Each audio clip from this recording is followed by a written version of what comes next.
Hey folks, my name is Jatin and I'm the head of VARC and student care at 2IIM.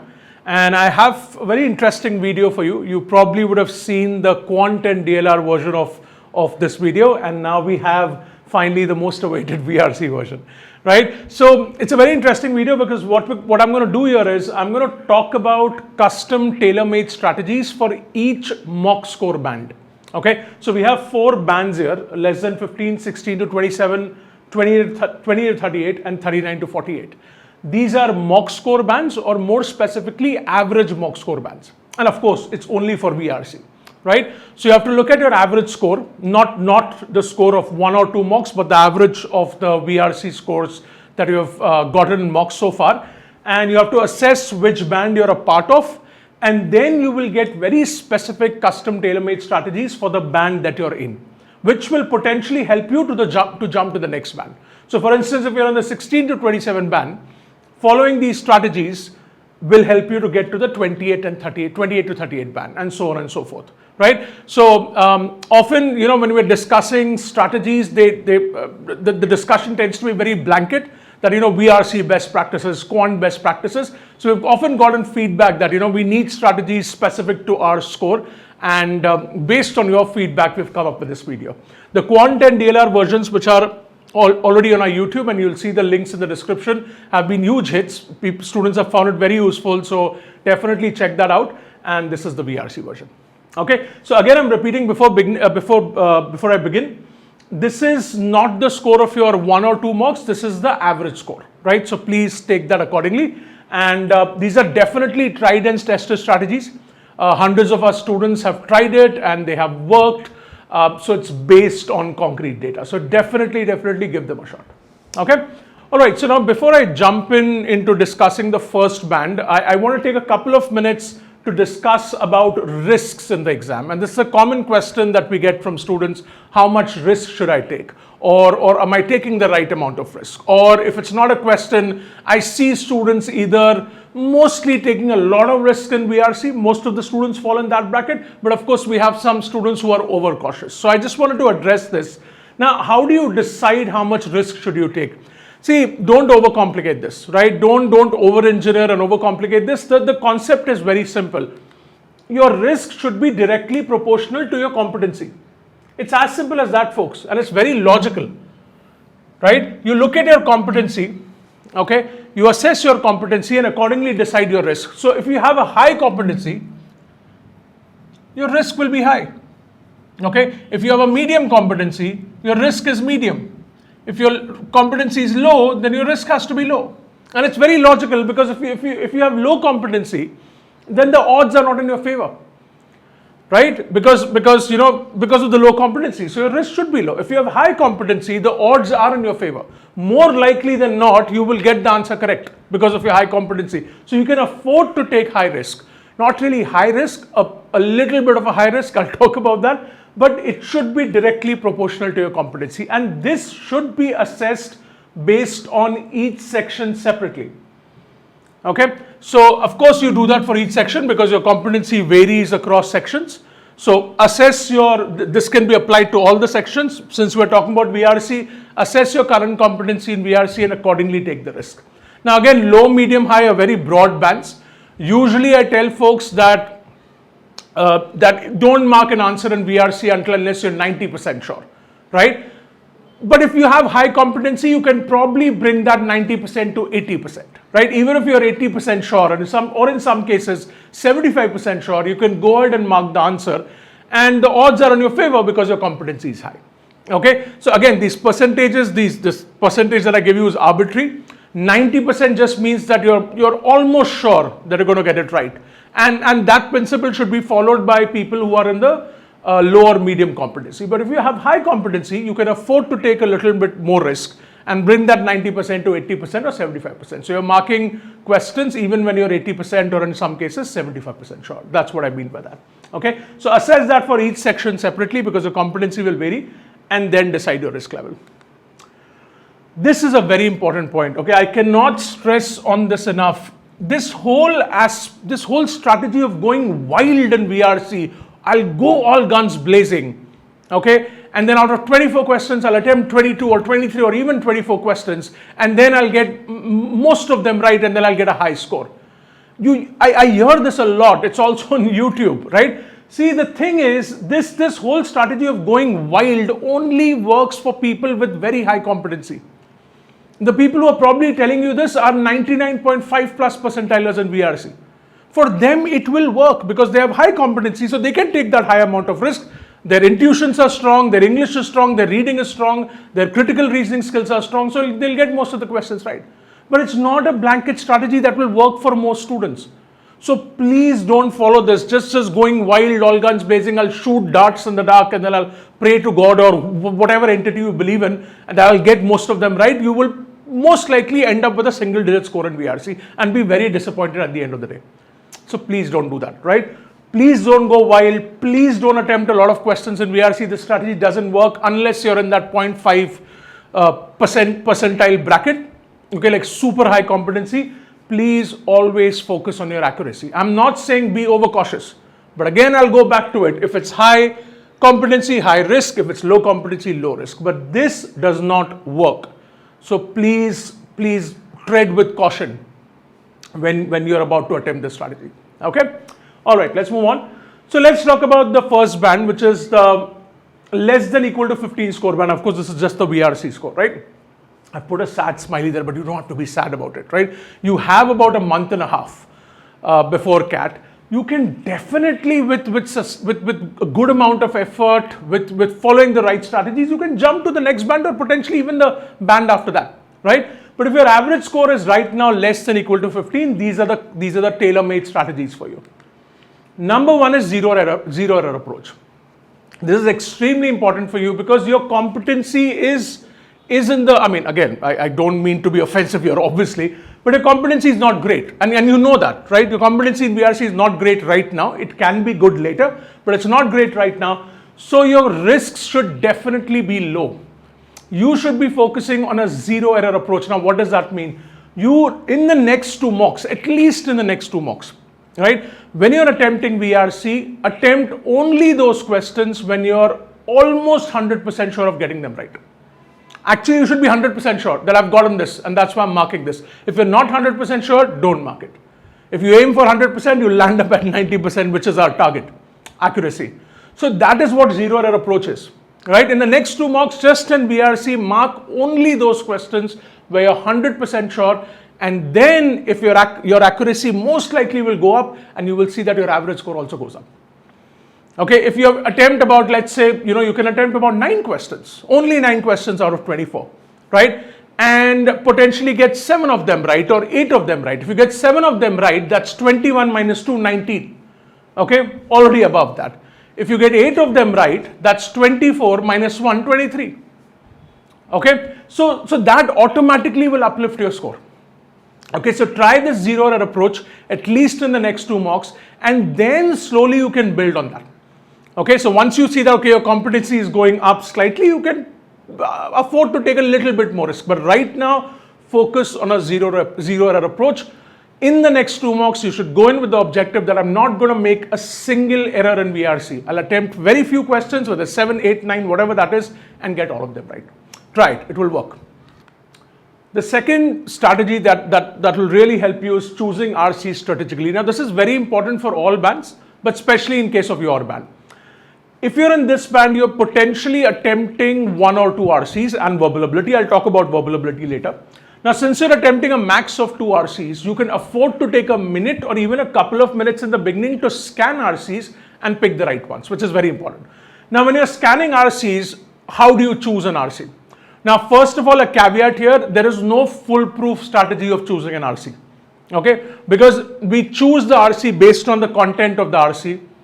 Sometimes when you'll scan, it will seem simple, but then when you dig deeper, it will turn out to be difficult. Okay, or you will find the RC manageable, but the questions can be difficult. So there's no foolproof strategy, but I can definitely give you indicators or definitely give you some tips that you can use to choose RCs. So when you're scanning right in the beginning for 1 minute or for a max of 2 minutes, you can consider the genre.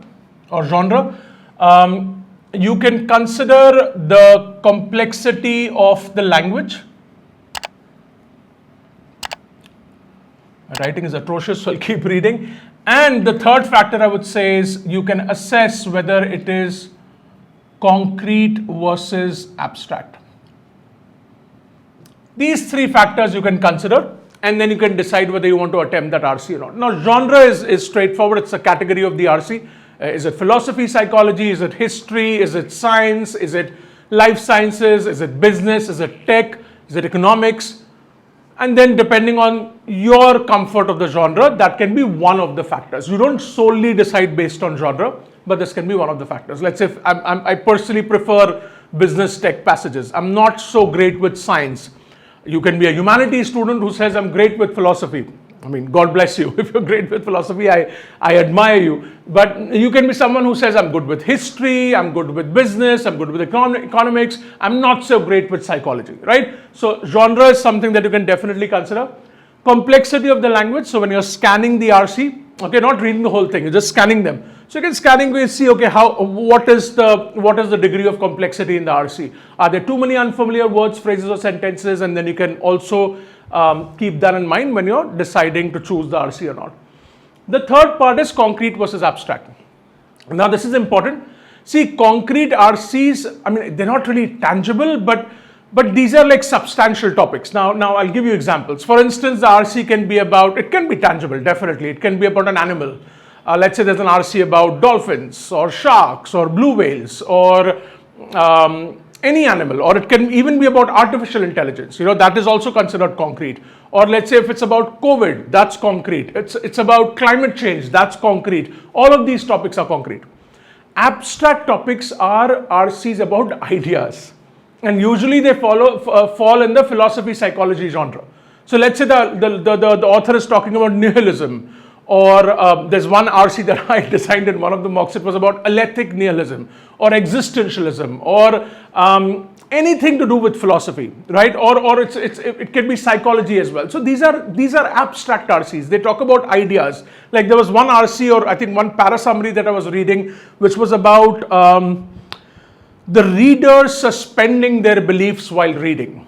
And then the author discusses that, you know, how the reader should suspend themselves while reading and not get involved in art and stuff like that. So these are all very, very abstract RCs. These are ideas. You can say it's fluff. There's nothing concrete in there. Of course, they're great, they're important, but understand what I'm saying, right? So see, concrete versus abstract, most of you will find abstract RCs difficult or more difficult, right? Because we're not used to reading abstract language on a day-to-day basis. Most of the stuff that we read is concrete in nature, right? Unless you have a humanities background or you've trained yourself to read abstract stuff, which is fantastic. I always tell my students to do that. If you're comfortable, great. Otherwise, most of you will do better with concrete RCs versus abstract RCs. So you can keep that in mind as well when you're scanning.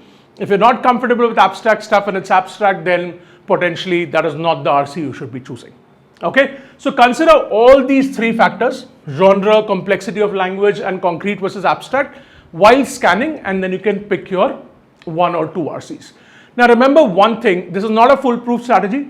So when you pick a certain RC, you'll start reading, and you know, around the 40%, 50% mark of the passage, you'll realize that it's very difficult. Now in that case, be flexible, leave it, and go to your next choice. So you should be open to that as well. Don't get stuck. Just because you've decided to pick one and it later turns out to be complex, doesn't mean you get stuck there. Okay, if you're not able to extract the main idea, that's what I tell my students, right? You're reading a passage, you're at the 40%, 50% mark, halfway through the passage, almost. You have to ask yourself, do I have the main idea of the author so far? If the answer is yes, you can continue. If the answer is no, I have no idea about the main idea of the author so far, leave that passage and go to your next choice. Okay, so choose your RC strategically for sure. Then we have, yes, this is very important. Don't force yourself to solve all questions in an RC. Now, this is a very common mistake that students make. You read an RC, you spend about potentially 6, 7, 8, sometimes 9 minutes reading an RC. And you're like, I've spent so much time, now I have to do justice to that time. So I'm going to force myself to attempt all the questions. That's a very, very bad strategy. Typically, every RC, the question setter will insert a very difficult question. Typically, of course, there can be an RC with 4 manageable questions. That can happen. But typically, there's always one catch, one tricky question, or maybe 2 tricky questions in an RC. You should be able to pinpoint that, okay? And then you should tell yourself, this is very difficult, I'm not able to solve it, forget 90%, I'm not even 70% sure about this question. Please leave that question. This strategy of forcing yourself to solve all 4 questions in RC just because you've spent time, that's like sunk cost fallacy, right? You will end up most likely you will end up getting a -1, and it's also not only a -1, it's also the time that you lose. It's a very difficult question. You'll probably end up spending a lot of time, potentially even 3.5, 4 minutes on a question, and you'll get -1. It's not just the -1, it's also the minutes that you lost, which could have been used in probably a couple of other questions to get them right. So there's a huge opportunity cost there. Please think about it. This is a bad strategy. Don't do that. Okay, you should attempt, in this band, you should attempt a question when you're 90% sure. Remember, you're following the zero error approach. So for you, this is lethal. Don't do it. Okay? Don't neglect verbal ability. Now, this is my favorite point. I don't understand. I've been in this industry for a few years now. Students in VRC, for some reason, many students, not all, many students have this belief that, okay, RC is 1/3 of the paper, 2/3 of the paper, so I'm going to completely focus on RC and ignore verbal ability. Why? Because verbal ability, they'll probably come to this conclusion that it's random, you can't really get marks there, there's a lot of ambiguity or subjectivity, there are all these false theories floating around. All of that is crap. Okay, verbal ability can be a very profitable section. And let's talk about that. 3 of your questions, typically 3 or 2, are parasummary, right? What is parasummary? Parasummary is a miniature version of the RC. So then how can you say that you're attempting RCs but not attempting parasummary? It doesn't make sense. Parajumble, odd one out. Yes, some of them can be very difficult, but some of them can be very manageable as well. If you've learned the right strategies and if you've practiced enough, there are parajumbles that can be solved in a minute. If they give you 3 parajumbles, out of which 2 can be manageable, or 1 at least will be manageable. Out of 2 odd one out, 1 will be manageable, 1 will be very difficult. That's typically the trend. You can look at past papers. If both turn out to be difficult, you can always leave them. But out of 8 verbal ability questions, right, if you've learned the right strategies and you have practiced enough, getting 4 out of 8 questions right in verbal ability is not difficult. Of course, you have to practice a lot after learning the right strategies, but getting 4 out of 8 is not difficult. 3 out of 8 is even more manageable, right? 3 out of 8 is 9 marks. 4 out of 8 is 12 marks, and you can get these marks quickly in verbal ability, much quicker than what you would do in an RC. Okay, of course you have to follow the right strategies. Please learn the right strategies, but don't ignore this. This can be a very profitable section. Think about it. If you're getting 9 marks from verbal ability, you'll definitely cross this band and immediately go to the next one. So please think about that. Don't ignore verbal ability. I can't say this enough. All right. Okay. So this is your, these are strategies for your band. Okay. Of course, don't feel demotivated. You have a month and a half. You can definitely make a dent. Believe me. Just practice. You should be practicing on a daily basis. You should be giving your mocks, analyzing them, and also doing extensive leisure reading. Don't ignore that. At least at the very minimum, you should be reading for 30 minutes a day. I would say 45 minutes to an hour, but minimum 30 minutes per day. Longer articles and more complex articles. So wherever your comfort zone is, go push yourself now. This is the time to push yourself. Okay, so leisure reading is reading newspapers, Bharat's reading list, whatever that is, right? But push yourself out of your comfort zone in terms of length of the article and also the complexity. Do that, practice and do your mocks. And follow these strategies. You'll definitely jump to the next band. Okay? You can come back and reply and tell me whether it worked or not. Okay. Now let's go to this band. So we have the 16 to 27 score band. Okay. Now see, here you're doing reasonably well. Okay. You have a reasonable foundation in VRC, right? I mean, definitely, can it be better? For sure, you should definitely strive to go to the next band. But this proves that you have a reasonable foundation in VRC right now. Okay, and you're performing reasonably well. So let's look at that. Monitor your accuracy. Okay, in this band, it's very important to focus on your accuracy. And I'll talk about both low accuracy and high accuracy and what should you do or what strategy should you adopt depending on where you are. The idea, of course, is to go to the next band. If your accuracy is low, let's say you assess that your average accuracy around in VRC right now, and by the way, when you're assessing accuracy in VRC, assess for RC separately and VA separately. Okay, You can potentially club the RC with para summary, but just to keep it simple, RC accuracy separate and VA accuracy separate, because there is theta questions also in VA. Okay, so keep that in mind. If your accuracy is low, okay, and when I say low, that let's say if it's 50% or 60% or even 70%, right? Because in this band also you should be focusing on 90% accuracy, right? So if it's 50, 60, 70, then solve fewer questions and save negatives, because what you're doing is you're probably attempting a lot of questions or even going wild, which is crazy, and you're accruing a lot of negatives.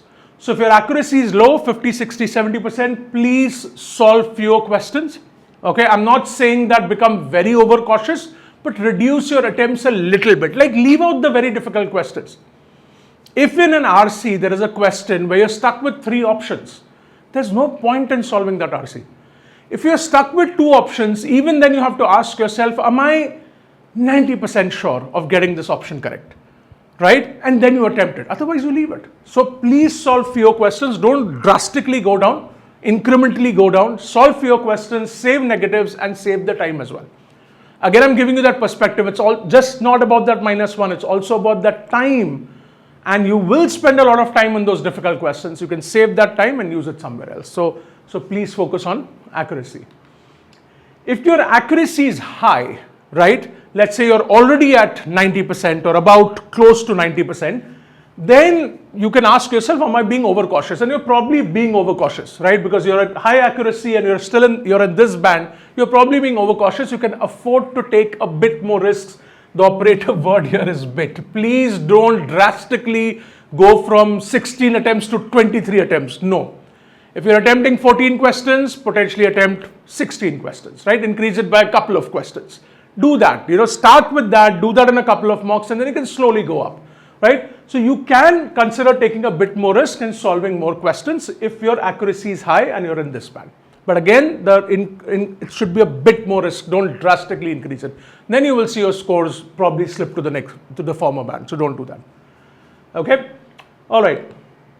Attempt verbal ability effectively. This is obviously important. Verbal ability is important for everyone. I've already spoken about it. Please, for the love of God, don't ignore it.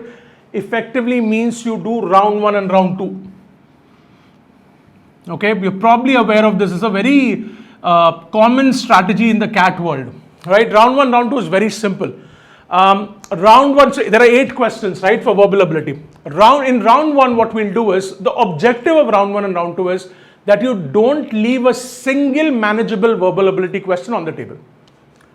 Okay, so when you come out of the exam, when you're attempting the exam, and let's say you completed RC in 30 minutes and you spent about 10 minutes on verbal ability, you should never be in a situation where you are at the 22nd question and the timer runs out. So that means you didn't even see 23 and 24. And then you come out of the exam and you realize 23 and 24 was very easy or manageable. There's no easy question, but it was manageable. You've left six mixed marks on the table unnecessarily. So we don't want to land up in that situation with verbal ability. So what we do with round 1, round 2 is, in round 1, we solve only the manageable questions. So if you have, like, let's say, 1, 2, 3, 4, 5, 6, 7, and 8 questions in verbal ability. You start your 10 minutes, let's say after RC or before, whatever your strategy is. Look at the first question. If the first question is manageable, attempt it. Second question, very difficult. Take that decision, I'm not going to attempt it. Third question, manageable but time consuming. It looks manageable, but it potentially take me more time, take me a lot of time to solve it. Review, mark it for review.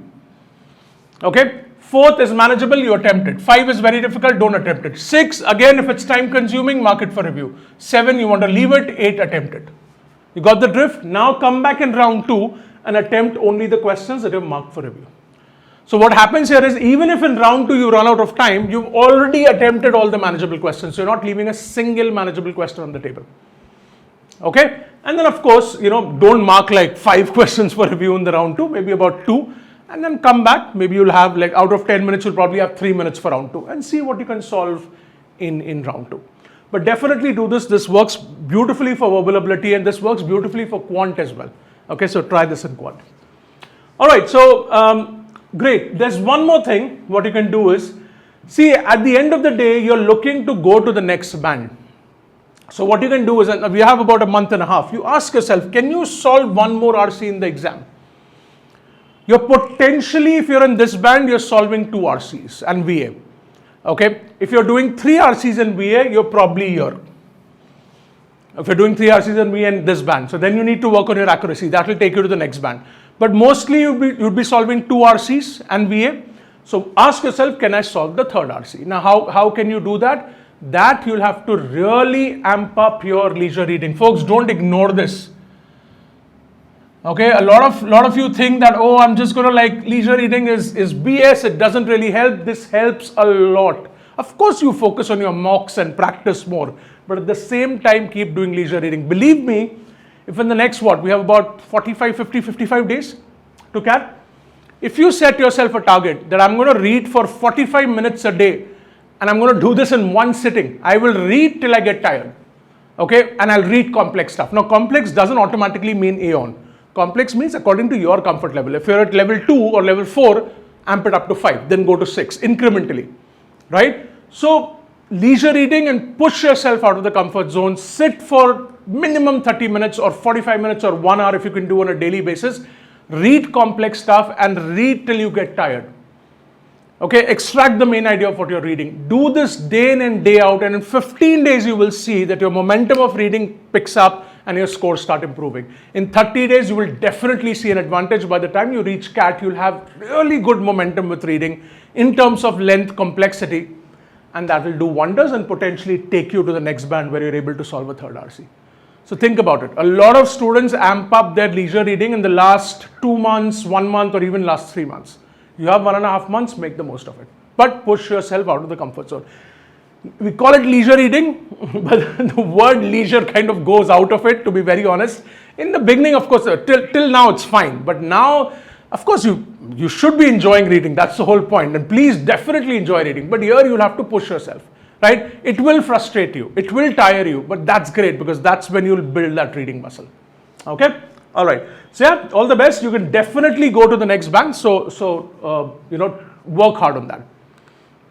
Let's talk about the 28 to 38 score band. Now, of course, if you are in this band, you're doing well, good job, take a deep breath, pat on your back, good job. So maintain this, don't slip below this, right? You're doing very well. Clearly shows that you have a good foundation in VRC. You've worked hard, you've built a reading habit, you've learned the right strategies, you've analyzed your mocks. All those painstaking efforts are bearing fruit. So well done. Okay, but now the question is, how do I go to the next level? How do I go to 40 plus?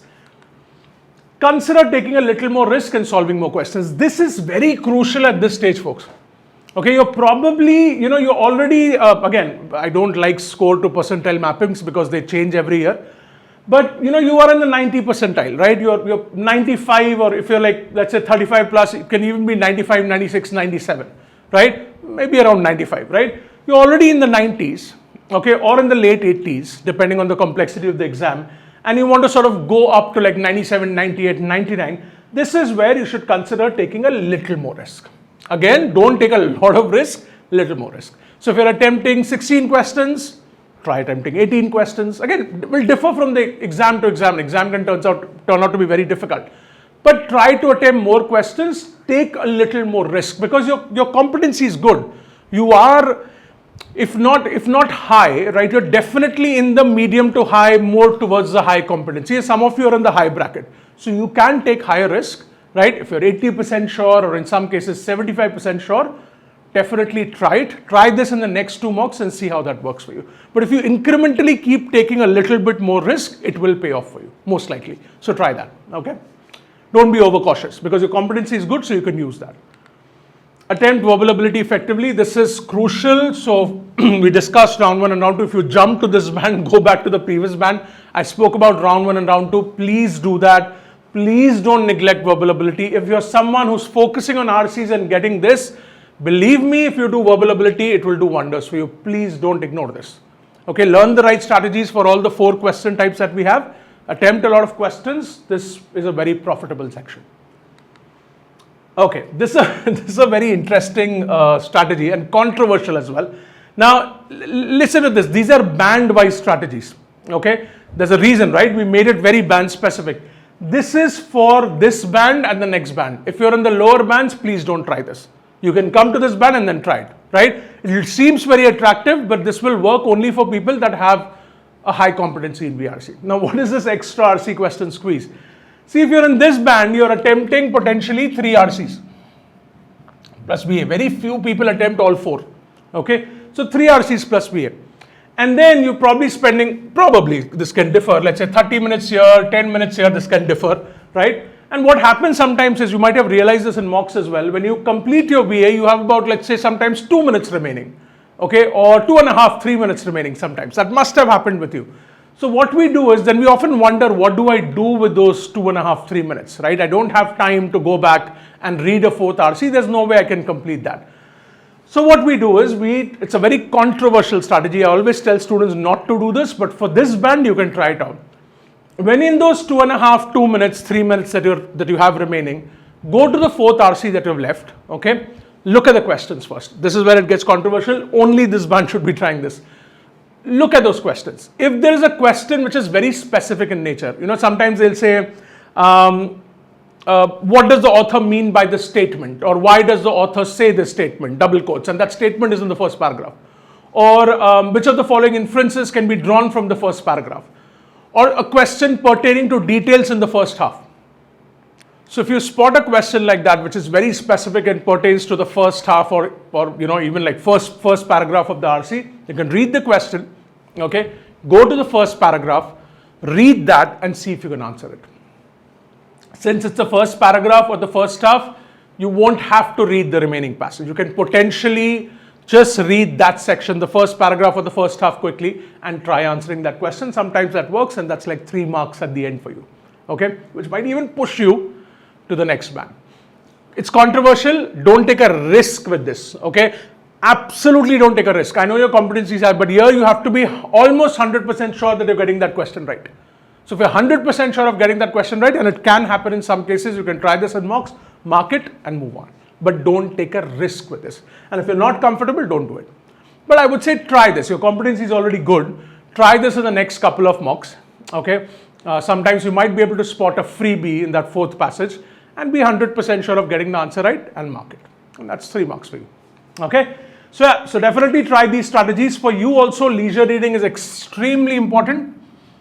If you want to go to the next band seriously, and you want to capitalize on VRC and go to the 99 percentiles, 45 minutes of leisure reading minimum for you, and complex stuff, okay? So push yourself out of the comfort zone. If you're not reading Aeon, read Aeon Ideas. Aeon Ideas is the simpler version of Aeon, shorter articles and less complex. They've stopped updating it, but there's a huge archive. You can search for Aeon Ideas. It's a part of the Aeon site as well. So if not Aeon, then Aeon Ideas or anything else, you can try Bharat's reading list as well. We have excellent articles there. Push yourself 45 minutes in one sitting. Keep doing that day in and day out, and you might just cross 40, which will be amazing. All right? Okay, but good job here. Before doing all of this, don't forget to give yourself a pat on the back. All right. Okay, let's look at 39 to 48. Now this is amazing. This is excellent performance in VRC. Well done. Clearly you have a very, very good solid foundation in VRC. You've worked hard. You have an excellent reading habit. I'm sure you enjoy reading as well, because if you want to get there, you have to start enjoying reading, right? So kudos to you. Kudos to you. You're doing very, very well. Keep doing what you're doing, because these are some excellent scores. But if you want to push yourself a little bit and come to like 99.99 plus or 99.5 plus, I have some strategies that you can use, although you don't really need a lot of help from my end. Fine-tune your strategies, right? So this is all about, at this stage, it's all about fine-tuning whatever strategies you're using. Just fine-tune them and make sure to near perfect them, right? So let's talk about number of attempts, right? Now, assess your number of attempts. If you're being overcautious, right? Take a little bit more risk. You can take potentially, not considerable more risk, but you can take more risk because your competency is quite high. Let's say if you're attempting 18 questions, right? 17, 18 questions on an average. See if you can amp it up, right? Don't go with a fixed number, because that will change with the exam, with the complexity of the exam, but take more risks. You can definitely afford to take more risks. In some questions, you can even mark an answer when you're 75% sure, right? So definitely assess your number of attempts. If you're going wild, which might work for you, but assess if you're losing a lot of marks on negatives. Let's say you're attempting 23 questions and you're losing a lot of marks on negatives, then you don't have to attempt the very difficult ones, right? Why attempt 24 out of 24 or 23 out of 24? Right? If the paper is difficult, or even if the paper is not difficult, there are bound to be very difficult questions. So if you're below, like let's say if you're 75-80% sure, that's fine. But if you're 50% sure or 60% sure, then those are questions that you should not attempt. So leave a couple of questions out and try to save those negatives. That will even increase your score further. Question selection is extremely important for you, right? So and your skills are very good. So you would have taken mocks, sharpen your question selection, spot a very difficult question quickly and leave it quickly so that you can use that time somewhere else in a more lucrative way. Okay? There'll always be very difficult questions in the exam. So spot them and leave them. Don't force yourself to solve them. Verbal ability attempt approach. This is round 1, round 2, right? Again, you have to follow that, and probably you're already following that. If you think you're weak in a particular section, learn the strategies, attempt those questions. Don't leave any particular question type out in your preparation. See, in quant, there is a whole strategy, right? That I'll do like algebra and arithmetic, and you'll potentially leave geometry or whatever that is, modern math, right? In VRC, we don't do that. VRC, there are 4 question types in verbal ability. Learn all the 4 question types. If there is a gap in your preparation where you think I'm not great at para jumbles or I'm not great at para completion, then fine tune it. Learn the right strategies. Practice a good amount of questions before the exam. Your competency is already high. It will really help you. And remember, verbal ability is also dependent on reading. Okay, people forget that. It also depends on your reading. If you're exposed to different genres and languages and writing styles and constructions, right? Your intuition is high, you'll solve them quickly, even a para jumble and odd one out. So definitely use that, learn the right strategies and practice a good amount of questions if you are not focusing on a particular question type. There's a weak area, fine tune it if you really want to go to the, increase it further. Extra RC question squeeze definitely applies to you as well. Your competency is high, definitely see that. If you're attempting 3 RCs, if you're attempting 4 already, great, you probably 4 RCs plus VA, you won't have any time left. But if you're on the 3 RC plus VA stage, and with 3 RCs plus VA also, you can come to this band. It's definitely sure with definitely possible with high accuracy. So if you're doing that, try the extra RC question squeeze, which I spoke about in the previous band. Okay, and for you, definitely leisure reading. You already know that, and most likely you enjoy it as well. Please continue doing it. Read for minimum 45 minutes to an hour in one sitting. Push yourself, get out of your comfort zone, read till you get tired, and then your competency will keep building up. All right? Okay, but excellent performance. All right, folks, that's it. Pretty long video, but I hope you found this useful. Definitely try out these strategies. See, whenever you're trying a new strategy, you should try it for at least 2 mocks. Okay, 1 mock is not going to give you that data. The mock can turn out to be weird. Try it for at least 2 mocks, see how it goes, and please come back and reply in the comments and let me know what your experience was. If it worked for you, great, I'd love to hear that. If it didn't work for you, all the more reason for you to comment. I'll make sure to reply, and then I can give you, probably tweak the strategy a little bit for you, and we can have a discussion around that as well. So I'd love to hear your comments about this. It's helped a lot of students in the past. I'm sure it will help you as well. So definitely give them a shot. Okay. All the best for VRC. VRC is fun. Okay. No matter what anybody would say, VRC is an amazing section. So find the joy in reading. Start reading a lot. Don't leave out the leisure reading aspect. Okay. Start amping that up, and that will definitely help you along with your mocks and strategies to jump 1 band or maybe even 2 bands before the exam. All right. All the best. Cheers.